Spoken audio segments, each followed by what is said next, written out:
A primeira leitura de hoje começa com uma bem-aventurança.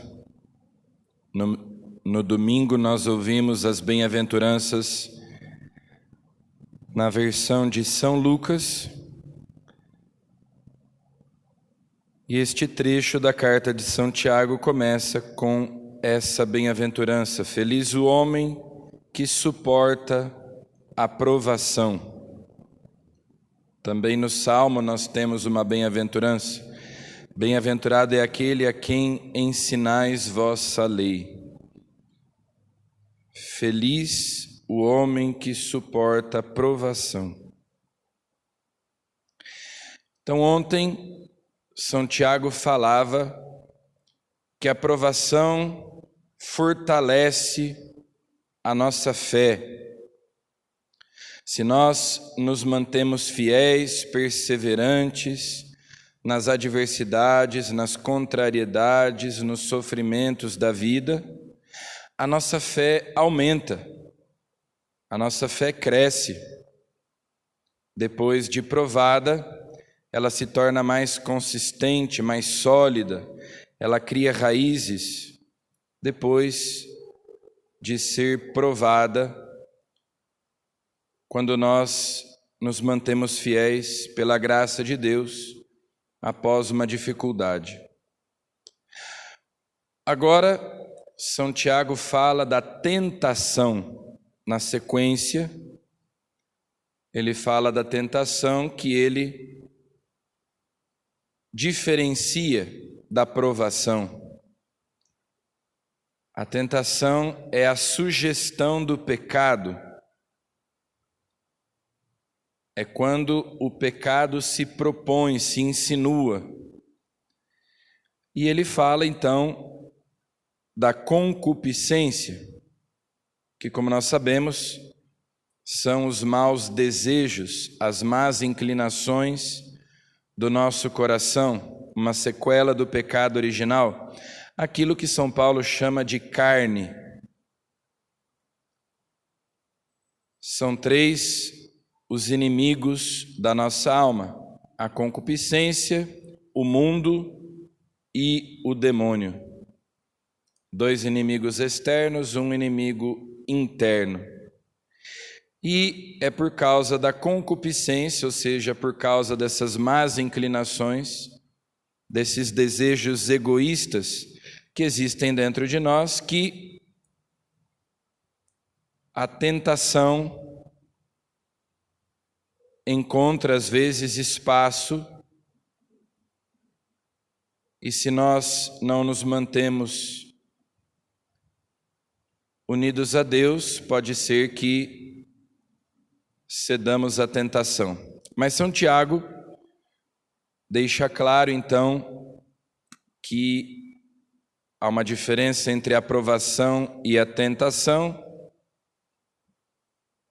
Deus se aproveita das situações que acontecem na nossa vida para fazer aumentar a nossa fé, a nossa esperança, a nossa caridade.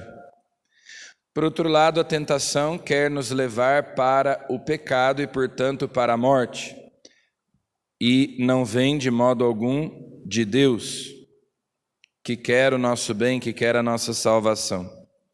Por isso, São Tiago diz: todo dom perfeito, todo dom precioso e toda dádiva perfeita vem do alto, descem do Pai das luzes.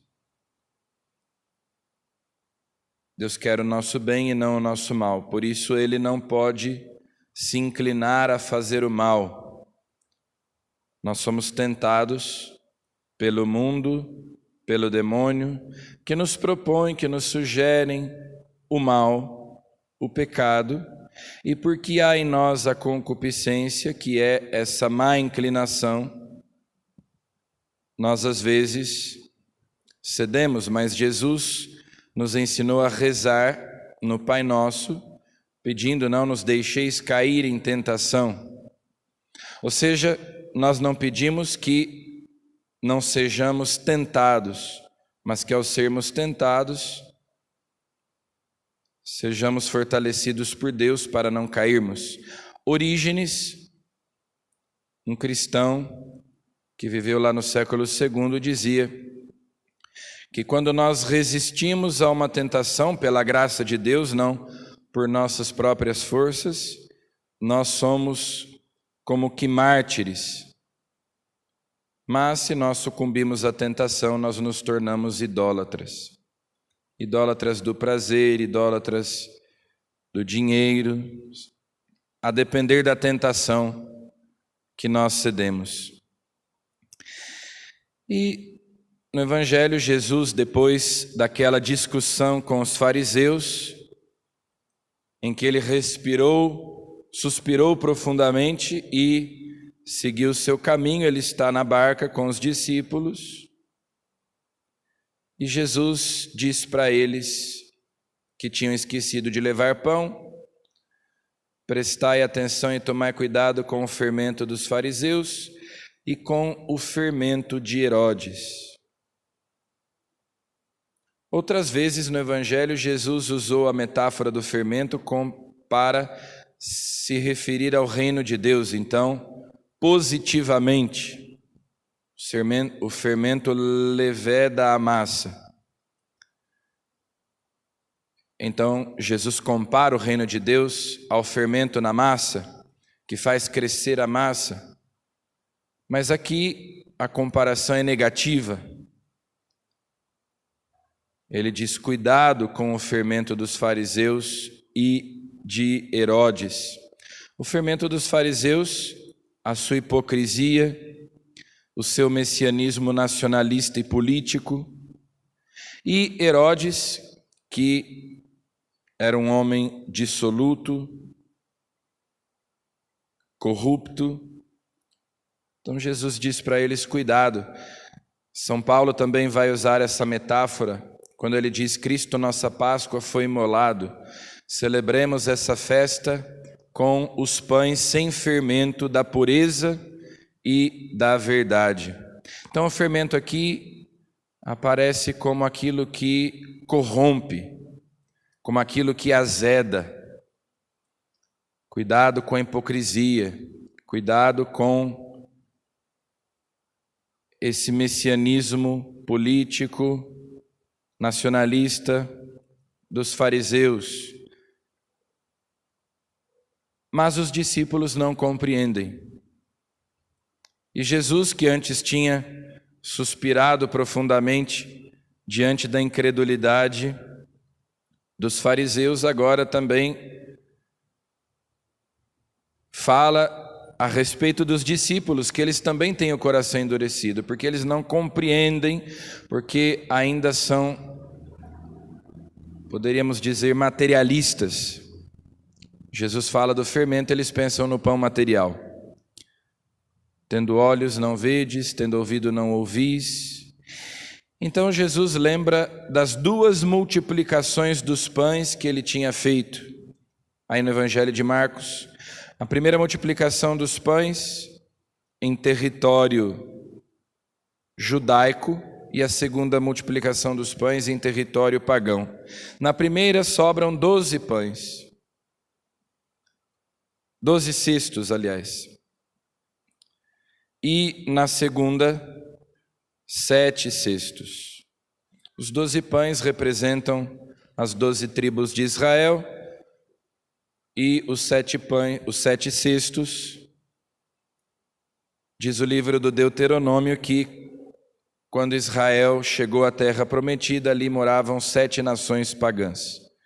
Então, o evangelho que seria pregado tanto aos judeus quanto aos pagãos.